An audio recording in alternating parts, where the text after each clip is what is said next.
दुनिया की सबसे बड़ी सामुदायिक रसोई, दुनिया का सबसे बड़ा लंगर, जहां आज तक न कोई भेदभाव हुआ, न कोई बीमारी फैली, न कभी श्रद्धालुओं की कमी हुई, न सेवादारों की, न कभी भोजन की कमी पड़ी, न भोजन की सामग्री की। गोल्डन टेम्पल, जहां रोज लंगर के माध्यम से लगभग 75,000 लोगों को खाना खिलाया जाता है। रोज लाखों रोटियां बनती हैं, कई किलो सब्जी और दाल बनती है, कई किलो खीर बनती है, लेकिन फिर भी आज तक यहाँ गंदगी का कोई निशान तक नहीं देखा गया।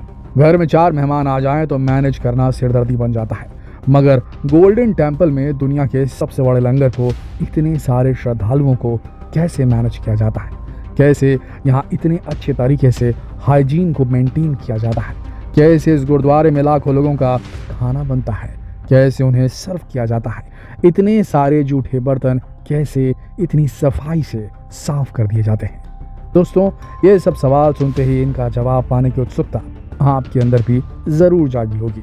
कौन नहीं जानना चाहेगा दुनिया की सबसे बड़ी सामुदायिक रसोई के रहस्य को, यहाँ के मैनेजमेंट को। तो आइए इस वीडियो में जानते हैं।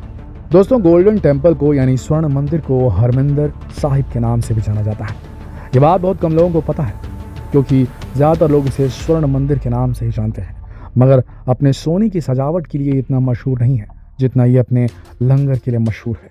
दुनिया भर से रोज़ कम से कम 1 लाख श्रद्धालु आते हैं गुरुद्वारे में मत्था टेकने, मगर ज़्यादातर लोग आते हैं यहाँ के वर्ल्ड फेमस प्रसाद का स्वाद चखने, जो यहाँ लंगर के माध्यम से दिया जाता है। इस लंगर में दाल, सब्जी, रोटी, चना और खीर दिए जाते हैं। क्या आपको पता है रोज़ यहाँ कितनी रोटियाँ बनती हैं? 2 लाख से भी ज़्यादा। अब कितने व्यक्ति लगते होंगे इस काम को पूरा करने के लिए? 2 लाख रोटियों के लिए आटा कौन तैयार करता होगा, ये सोचकर ही दिमाग घूम जाएगा। दोस्तों, आटा गूंथने से लेकर रोटी बनाने तक का काम मशीन की मदद से किया जाता है। गोल्डन टेम्पल में आटा गूंथने और रोटी बनाने की बहुत बड़ी मशीन है। पहले ये 3 मशीनें थी, लेकिन अब 5 मशीनें हो गई हैं। अब यहाँ श्रद्धालु बहुत ज़्यादा आते हैं, इसलिए शिरोमणि गुरुद्वारा प्रबंधक समिति ने 2 और मशीन यहाँ लगवाई है।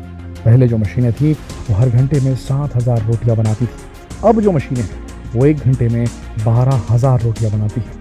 दोस्तों, इस मशीन में बस आटा डालना पड़ता है, खुद ही आटा अंकुच जाता है, फिर गुथा हुआ आटा एक कन्वेयर बेल्ट पर फैल जाता है। बेल्ट आगे बढ़ती है और एक गोल घूमने वाले हिस्से से होकर गुजरती है। इस हिस्से से गुजरते हुए रोटियों को आकार मिलता रहता है। बाकी का आटा वापस घूम के चला जाता है और रोटियां आगे बनी हुई कन्वेयर बेल्ट पर गिरती रहती है। ये बेल्ट भी चलती रहती है, इसके नीचे आग चलती रहती है। इस वाली कन्वेयर बेल्ट पर रोटियां सिक जाती हैं। बता दें कि यह मशीन LPG गैस से चलती है। रोटियां सिक कर आगे वाली एक और कन्वेयर बेल्ट पर गिरती हैं, जहां से अच्छी तरह फूल कर अच्छे से सिक कर एक बड़े बर्तन में इकट्ठी होती रहती हैं। ये रोटियां हाथों से ही श्रद्धालुओं को दी जाती है और श्रद्धालुओं को भी हाथों से ही पकड़नी होती है। वैसे गोल्डन टेम्पल के सेवादारों के अनुसार जब भीड़ कम होती है तब हाथ से ही रोटियां बनाई जाती हैं। सबसे ज़्यादा भीड़ रविवार को, अमावस को और किसी त्यौहार वाले दिन होती है। तब मशीन के बिना रोटियां बनाना बहुत मुश्किल हो जाता है। इंटरनेट पर उपलब्ध जानकारी के अनुसार यहाँ प्रतिदिन 65 क्विंटल आटा लग जाता है। नॉर्मल डेज में 50 क्विंटल आटा, 18 क्विंटल दाल, 14 क्विंटल चावल और 7 क्विंटल दूध लग जाता है। यहाँ खाना बनाने में रोज़ लगभग 100 सिलेंडर खर्च हो जाते हैं और 5,000 किलोग्राम जलाऊ लकड़ी खर्च हो जाती है। ये खर्चा सिखों और अन्य श्रद्धालुओं के दान से चलाया जाता है। बहुत से सिख अपनी कमाई का 10% हिस्सा गोल्डन टेम्पल को दान करते हैं, जिससे रोज़ के लंगर का खर्च आसानी से निकल जाता है। खाना बनाने की सामग्री दिल्ली से मंगवाई जाती है, मगर खबरों की माने तो अब आसपास ही बहुत से कॉन्ट्रैक्टर हैं जो सामग्री प्रोवाइड करवा देते हैं। दोस्तों, यहाँ दाल बनाना भी आसान नहीं है, क्योंकि इतनी सारी दाल कोई एक इंसान तो बना नहीं सकता और ना ही किसी 1 या 2 बर्तन में दाल बन पाएगी। इसलिए यहाँ ज़मीन में बहुत बड़े बड़े कड़ाहे फिट किए हुए हैं जिनमें दाल बनती है। खाना बनाने के लिए कोई हलवाई या कोई प्रोफेशनल लोग फिक्स नहीं है। कोई भी आकर अपनी मनमर्जी से खाना बना सकता है, खाना सर्व कर सकता है, रोटियां भी बना सकता है। गोल्डन टेम्पल में 450 कर्मचारी ऐसे हैं जो यहीं 24 घंटे सेवा में रहते हैं। तो यहाँ खाना बनाने वालों की और खाना सर्व करने वालों की कमी कभी भी नहीं हुई। एक सेवादार जाता है तो दूसरा उसकी जगह ले लेता है। पूरे दिन ये प्रोसेस चलता रहता है। अमीर से अमीर लोग भी आते हैं यहाँ सेवा करने के लिए।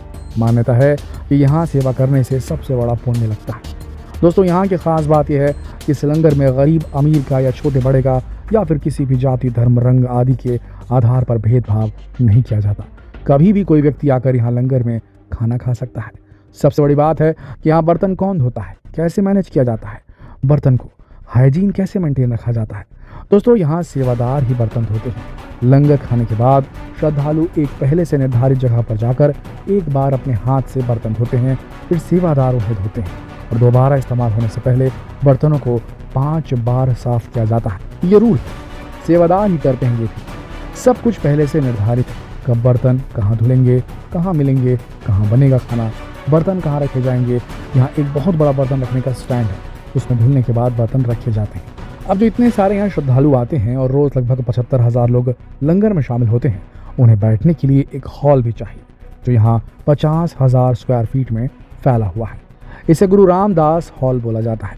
ये हॉल 2 हिस्सों में बटा हुआ है। एक बार में एक हिस्से में 5,000 लोग आराम से बैठ सकते हैं। हर कोई फ्लोर पर बैठकर लंगर खाता है। यहाँ पर सभी श्रद्धालु खाना मिलते ही खाना शुरू नहीं करते। पहले हॉल में मौजूद सभी लोगों की प्लेट्स के रोटी रखे जाने का इंतजार होता है। उसके बाद सेवादार कहता है, जो बोले सो निहाल। फिर श्रद्धालु कहते हैं, सत श्री अकाल। फिर सब एक साथ खाना शुरू करते हैं। रोटी, दाल या सब्जी या फिर खीर कुछ भी लेने के लिए एक हाथ खड़ा किया जाता है। बैसाखी जैसे त्योहारों पर जलेबियाँ भी दी जाती है। ये भी यहीं रसोई की बनाई जाती है। श्रद्धालुओं के हॉल से चले जाने के बाद यहाँ अच्छे से साफ सफाई होती है। उसके बाद दूसरे श्रद्धालु लंगर में बैठने आते हैं। पूरे दिन ये क्रम चलता रहता है। खाना बनाने के लिए रसोइयाँ भी 2 हैं। अब लंगर हॉल का विस्तार किया जा रहा है ताकि और भी श्रद्धालु एक साथ बैठ सकें।